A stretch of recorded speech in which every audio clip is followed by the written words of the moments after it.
Hello everyone, जय श्री श्याम। स्वागत आप सभी का आपके अपने चैनल उमेश शर्मा के ऊपर। मेरे प्यारे दोस्तों, आप लोग काफ़ी दिनों से सूचना सहायक वैकेंसी का वेट कर रहे थे, लेकिन आपको कहीं से भी इन्फॉर्मेशन नहीं मिल पा रही। आखिर इसकी वैकेंसी कब तक आएगी, इसकी क्वालिफिकेशंस क्या होगी और मेनली इसके सिलेबस को लेकर के आप बहुत ज़्यादा कन्फ्यूज है कि इसके सिलेबस से रिलेटेड क्या क्या सब्जेक्ट पूछे जाएंगे, कौन सी बुक आपको पढ़ करके चलनी है, इसकी जॉब प्रोफाइल क्या होती है। ऐसे बहुत से क्वेश्चन आप लोगों के मन में होंगे। उन सभी के जवाब आपको पॉइंट टू पॉइंट यहाँ पे इस वीडियो के अंदर क्लियर होने वाले हैं, तो इस वीडियो को अंत तक जरूर देख लीजिएगा। अगर आपने अभी तक भी नहीं सोचा ना कि वैकेंसी के लिए आपको फिलअप करना चाहिए, तो ये वीडियो अगर आप पूरा देख लेते तो आपको खुद का एहसास होगा कि आपको डेफिनेटली ये वैकेंसी को जरूर फिलअप करना चाहिए और इसके लिए आपको प्रिपरेशन करना चाहिए। इसके लिए क्वालिफिकेशन क्या होगी प्रॉपर तरीके से मैं आपको समझा करके चलूँगा। एक एक चीज़ पॉइंट टू पॉइंट, कितनी पोस्ट होंगी, क्या आपकी एज चाहिएगी, सारी चीज़ें क्लियर करने वाला हूँ, तो वीडियो को अंत तक जरूर देख लीजिएगा। और हाँ, अगर ये वीडियो आपको फिर अच्छा लगे, ठीक है, तो इस चैनल को सब्सक्राइब जरूर कर लीजिए, जिससे आपको इससे रिलेटेड और भी वीडियोस जब तक आपकी ज्वाइनिंग नहीं हो जाती तब तक मैं आपके साथ बना रहूँगा,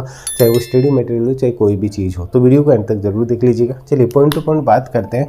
मैं यहाँ पे बात करने वाला हूँ आईए, यानी कि इंफॉर्मेशन असिस्टेंट, जिसे सूचना सहायक भी कहा जाता है। ये किस डिपार्टमेंट के अंतर्गत आती है? DOIT, यानी कि सूचना प्रौद्योगिकी जो विभाग है ये वैकेंसी निकालता है। अब आपको लग रहा होगा कि सर वैकेंसी को लेकर के इन्फॉर्मेशन कब से थी लेकिन वैकेंसी आ नहीं रही है, तो मैं आपको बता दूं कि वैकेंसी जल्दी फ्लोर पे आएगी। कब तक आएगी वो भी सब कुछ बताने वाला हूँ। पहले हम बात करते हैं कितनी पोस्ट पर ये वैकेंसी आने वाली है। अभी जो बात है ये 2734 है। ये अगर 2021 में बात करें तो इसकी बात थी कि 1900 समथिंग की वैकेंसी आएगी, लेकिन अभी 2734 तो मिनिमम वैकेंसी होगी। लेकिन हम आपको बता दूं कि ये वैकेंसी बढ़ करके हो सकता है कि जब ज्वाइनिंग हो आपकी तब तक ये 3000 पोस्ट तक भी कवर कर सकती है। तो ये आपका नॉर्मल पोस्ट नहीं है, ठीक है। 2734 पोस्ट भी कम नहीं है। अब इसके लिए सबसे बड़ा सवाल बनता है कि सर क्वालिफिकेशंस क्या चाहिए होगी, ठीक है। तो यहाँ पे अगर मैं क्वालिफिकेशन की बात करूँ तो इस तरह तो आपको कंप्यूटर साइंस से, ठीक है, आप ग्रेजुएट है क्या, ये सबसे मेन इंपॉर्टेंट है, ठीक है। कंप्यूटर साइंस से आप ग्रेजुएट है क्या, इसी के साथ में आपने अगर IT कर रखी है, IT के साथ में अगर आप MCA हैं, ठीक है, ध्यान से समझ लीजिएगा। आपने BCA कर रखा है, आपने BTech कर रखा है, ध्यान से समझ लीजिएगा, BTech है आपने, अगर ये प्रोफेशनल डिग्रीज कर रखी है तो आप इसके लिए अप्लाई कर सकते हैं। अब उसके बाद में कई बच्चे पूछते हैं सर अगर हमने डिप्लोमा कर रखा है, तो यहाँ पे ध्यान से समझ लीजिएगा, अगर आपके पास में कोपा, कंप्यूटर का कोपा और PGDCA है, ठीक है, तो आप इसके लिए अप्लाई कर सकते हैं, आप इसके लिए एलिजिबल हैं। तो यहाँ पे पहले मैं क्वालिफिकेशंस की बात करूँ तो ये चीज़ आपको क्लियर हो गई होगी। अगर आपने कंप्यूटर डिप्लोमा कर भी रखा है तो आप इसके लिए अप्लाई कर सकते हैं। अब दूसरा सवाल बनता है सर हम लास्ट ईयर में हैं, ठीक है, परसुइंग है, चाहे आप PGDCA करे होंगे, चाहे ये कोई सी भी डिग्री है, आप लास्ट ईयर वाले क्या इसके लिए अप्लाई कर सकते हैं? तो डेफिनेटली आप लोग इसके लिए अप्लाई कर सकते हैं, तो आपको टेंशन लेने की ज़रूरत नहीं है, ठीक है। अब पेज आता है कि हम सर एज फैक्टर की अगर बात करें तो वो क्या होगी। देखिए अभी की अगर मैं बात करूं नॉर्मली तो 21 से 40 का जो है वो एज फैक्टर है, लेकिन हो सकता है कि इसमें कुछ जब नोटिफिकेशन आए तभी आपको पता चले। अलग अलग वेबसाइट दावा करिए 18 से 35 साल का भी कर रही है, तो इसको लेकर के जो क्लियरिफिकेशन चाहिए तो सारी चीज़ें आपको जब ऑफिशियल नोटिस जारी होगा तो ही ये चीज़ क्लियर हो पाएगी। अब यहाँ पे इसके बाद में अगर हम बात चलते हैं ना तो एग्जाम पैटर्न की बात आती है, तो यहाँ इसको समझ लीजिएगा कि इसका जो एग्जाम पैटर्न है वो बहुत इंपॉर्टेंट है, उसको समझ करके चलना है, वो बहुत ज़रूरी है, ठीक है। इसके लिए आपको 3 प्रोसेस से गुजरना होगा। पहला जो आपका प्रोसेस होगा, ठीक है, एग्जाम पैटर्न होगा, उसके लिए आपका रिटन एग्जाम होगा, ध्यान से समझ लीजिएगा। रिटन एग्जाम को लेकर के भी हम बात करेंगे। रिटन एग्जाम होने के बाद में ध्यान से समझ लीजिएगा आपका टाइपिंग टेस्ट होगा। अगर टाइपिंग टेस्ट की हम बात करें तो इसको लेकर के पूरी बात बताऊंगा, ये सिर्फ क्वालिफाइंग नेचर का होगा, ठीक है। इसके बाद में जो थर्ड फेज होगा आपका वो होगा DV, यानी कि डॉक्यूमेंट वेरिफिकेशन। यहाँ सब कुछ सिंपल होने वाला है। रिटन एग्जाम को लेकर के मैं बात करूँ तो इसके अंदर क्या होगा, आपके 100 क्वेश्चन होंगे। टाइम आपको कितना मिलेगा? 3 आवर का मिलेगा। अब सर आपने ये तो बता दिया, लेकिन सिलेबस के अंदर क्या क्या चीज़ें होंगी तो आपको मेनली यहाँ पे रफली बता रहा हूँ। उसके बाद में अगर आप लोग चाहेंगे तो इसका डिटेल वीडियो बना दूंगा, जो कि ऑफिशियल जो सिलेबस है ना पिछली बार का, वो सारी चीज़ें उसी के बेस पे मैं आपको बताऊंगा। उसमें ज़्यादा चेंजेज नहीं होंगे, ना के बराबर होंगे। तो अभी अगर मैं नॉर्मली बात करूँ ना सिलेबस की, तो यहाँ पे आप ये समझ करके चलिएगा कि मेनली इसके अंदर अगर मैं बात करूँ ना तो ध्यान से समझ लीजिएगा, इसमें पहले लेवल पे अगर मैं बात करूँ तो इसके अंदर रीजनिंग है, ठीक है। अगर आप मैथ की सोच रहे तो मैथ के सिर्फ 2 ही टॉपिक आपको देखने को मिलेंगे। वो कौन कौन से होंगे? आप सिर्फ आपको DI और एक सिंपली जो कैलकुलेशन से रिलेटेड टॉपिक है ना वो ही देखने को मिलेंगे, ज़्यादा नहीं होगा। लेकिन रीजनिंग है वो आपको यहाँ पे एनालिटिकल, ठीक है, और ये लॉजिकल दोनों देखने को मिलेगी। तो यहाँ पे ध्यान से समझ लीजिएगा। और बौद्धिक क्षमता रिलेटेड क्वेश्चंस भी, यानी कि जो कथन निष्कर्ष वाले क्वेश्चंस है, मेंटल एबिलिटी वाले क्वेश्चंस है, वो भी आपको देखने को मिलेंगे। तो यहाँ पे रीजनिंग का है बहुत अच्छा पार्ट कवर होगा। ध्यान से समझ लीजिएगा। रीजनिंग अगर आपको पढ़ करके चलनी है तो रीजनिंग के अभी हैंड रिटन नोट्स और आपको पूरी क्लासेज है, वो भी अभी आपको available Umesh Sharma academy app के ऊपर, लिंक आपको डिस्क्रिप्शन में दिया हुआ है। ठीक है, रीजनिंग होगा।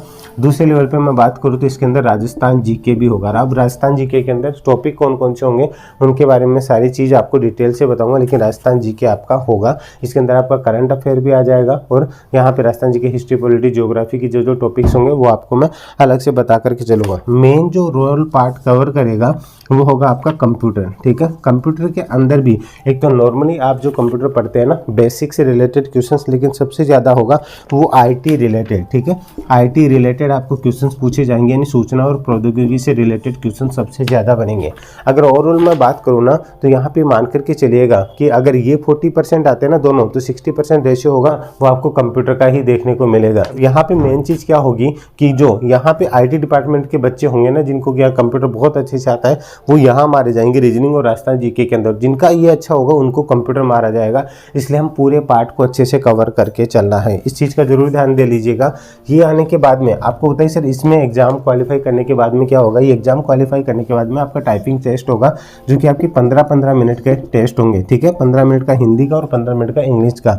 आपको जो टाइपिंग स्पीड मांगी जाएगी ना, वो कितनी होगी, आपकी 20 वर्ड प्रति मिनट की स्पीड मांगी जाएगी। तो ये आप नॉर्मली भी कर सकते हैं। ठीक है, तो इसके लिए आपको घबराने की जरूरत नहीं, सिर्फ आपका टाइपिंग नॉलेज चेक करने के लिए ये चीज़ देखी जाती है। उसके बाद में आपका डीवी होगा, डीवी होने के बाद में आपकी फाइनल लिस्ट आएगी। ठीक है, तो उम्मीद ये समझ गए होंगे। अब इसके बाद में मेन सवाल आता है, सर इसकी सैलरी क्या होती है।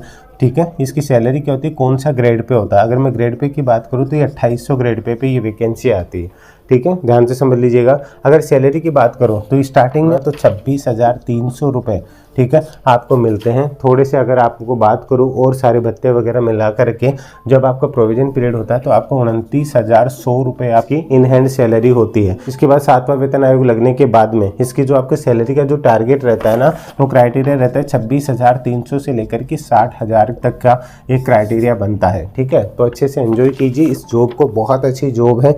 इससे रिलेटेड अगर आपका और भी कोई क्वेश्चन है तो वो आप चीज़ें यहाँ पे पूछ सकते हैं कमेंट करके। इससे रिलेटेड आपकी और कोई क्वेरी हो कि सर ये चीज़ें हमें समझ में नहीं आ रही, तो भी वो कमेंट करके यहाँ पे सेक्शन में पूछ सकते हैं। लेकिन वीडियो अच्छा लगा हो तो एक लाइक और कमेंट करके जरूर बता दीजिए। इसका डिटेल वीडियो जो कि बेस्ट बुक है, ठीक है, बेस्ट बुक से रिलेटेड आपको रीजनिंग है, राजस्थान जीके है, कंप्यूटर है, इससे रिलेटेड अभी अगर आपको प्रिपरेशन करनी है ना तो रीजनिंग आपको अवेलेबल है, वीडियो कोर्स भी अवेलेबल है, इसके नोट्स भी अवेलेबल है, राजस्थान जीके भी अवेलेबल है, जल्दी आपको कंप्यूटर भी अवेलेबल हो जाएगा। इसके लिए आप उमेश शर्मा एकेडमी ऐप को जरूर डाउनलोड कर लीजिए। बहुत सी चीज़ें आपको प्री स्टडी मटेरियल भी मिल जाएगी और यूट्यूब के ऊपर भी आपको इससे रिलेटेड क्लासेज भी जल्द ही स्टार्ट होने वाली। तो यूट्यूब चैनल को जरूर सब्सक्राइब कर लेना और टेलीग्राम ज्वाइन करना मत भूलिएगा गाइस, ठीक है।